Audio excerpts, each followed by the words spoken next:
पिछले तकरीबन एक हफ्ते से जिस तरह से उत्तर प्रदेश में ये देखने में आ रहा है कि मसाजिद को निशाना बनाया जा रहा है। किसी न किसी बहाने से लोग मस्जिदों के अंदर पहुंच रहे हैं और अज़ान को इंटरप्ट करने की कोशिश की जा रही है। उसके साथ ही कई जगह ये देखने में आ रहा है कि बाकायदा तोड़ फोड़ भी की जा रही है। कई मामले ऐसे सामने आए हैं उत्तर प्रदेश में, जिसके बाद मुसलमानों के अंदर, ख़ास तौर से पूरे देश के मुसलमानों के अंदर एक बेचैनी है।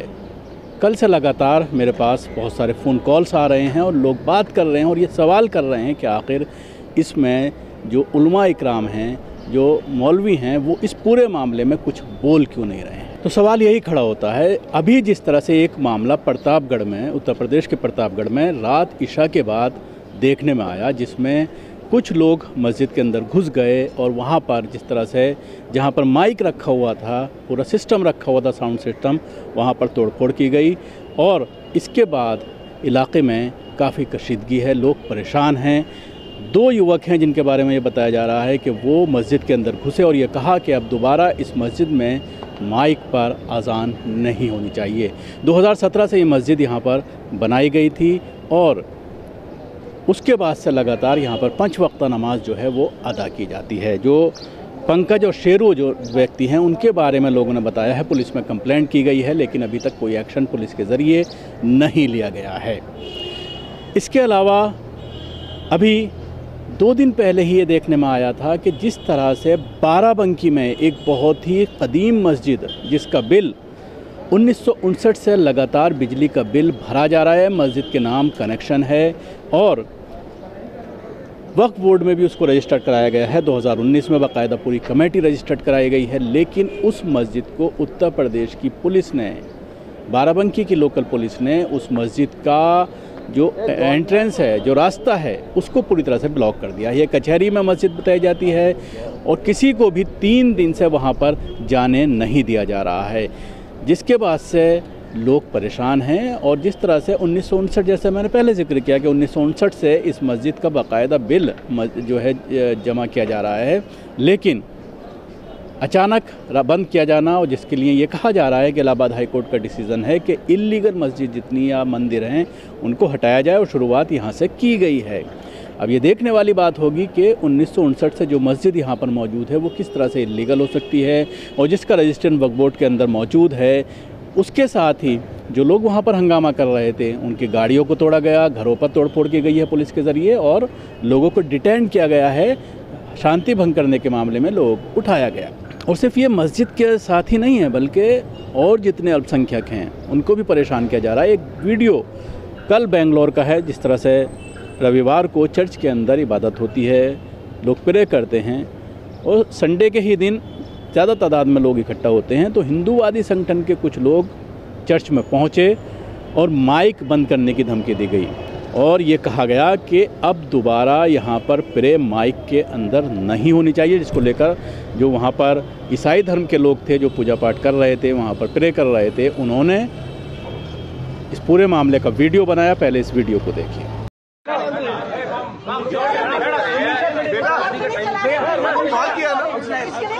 पुलिस आ रही है ना, live. This is totally ridiculous. ये हमसे पूछ रहे हैं कि चर्च में माइक क्यों चाहिए। दिस इज द जेंटलमैन, ये भाई है सामने, ये हमारे सामने है, and these both came in the church today tonight and stop the meeting. ये दोनों बंदे, एक ये सामने है, दिस इज वन पर्सन, एक ये है और दूसरे ये हैं। ये भाई साहब ने चर्च सर्विस आके रोकी है। दिस मैन है, ये इनकी मिस्टेक है। इधर आओ बेटा, इधर आओ। ये इनकी वाइफ है, ये दोनों कपल हैं।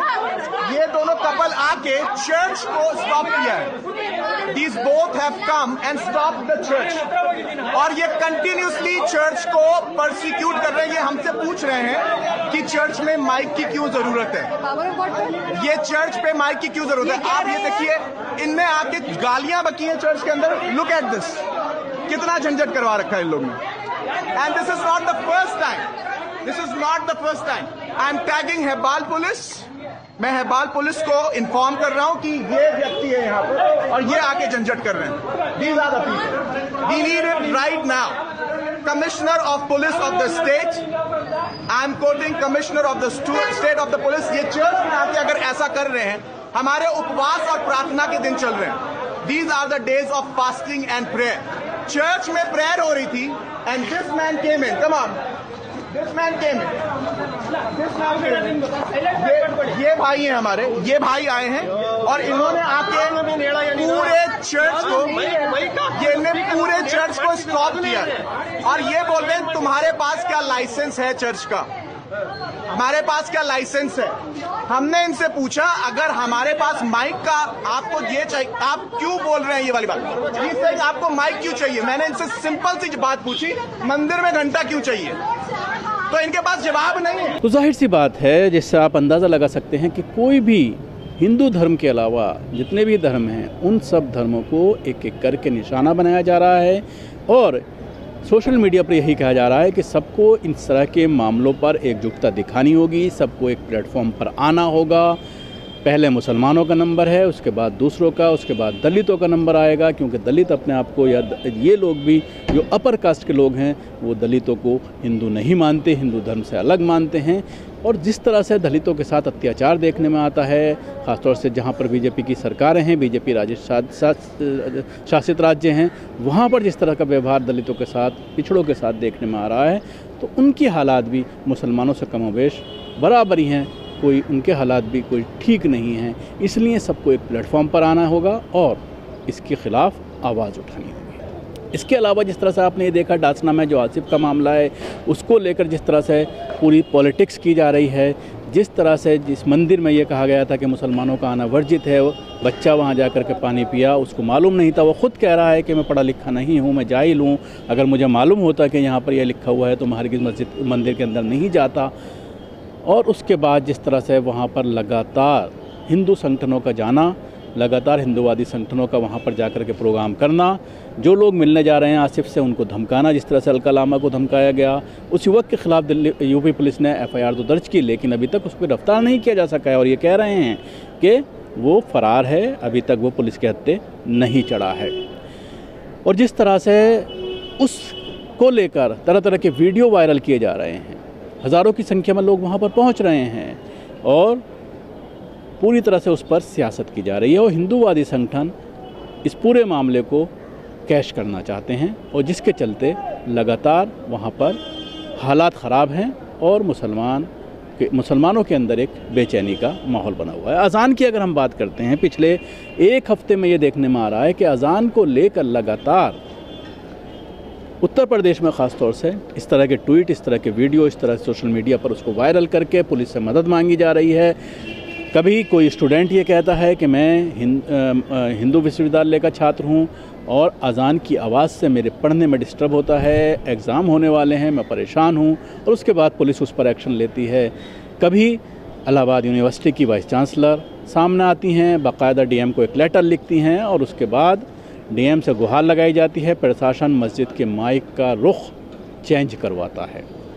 तो जाहिर सी बात है, योगी राज में इस तरह की घटनाएं और उस पर प्रशासन का पूरा साथ देना दूसरे लोगों का ये दर्शाता है कि मुसलमान पूरी तरह से मुसलमानों को डराने की, धमकाने की पूरी तरह से जो एक साजिश है, उस पर योगी सरकार का प्रशासन पूरी तरह से काम कर रहा है। शुक्रिया। आपको हमारे प्रोग्राम कैसा लगा ज़रूर बताएं। हमारे YouTube चैनल को सब्सक्राइब करना ना भूलें, इसके साथ ही बेल आइकन ज़रूर दबाएं। सभी अहम खबरों के लिए न्यूज़ MX को सब्सक्राइब करें, साथ ही बेल आइकन को जरूर दबाएं। लाइक, शेयर, कमेंट करना ना भूलें।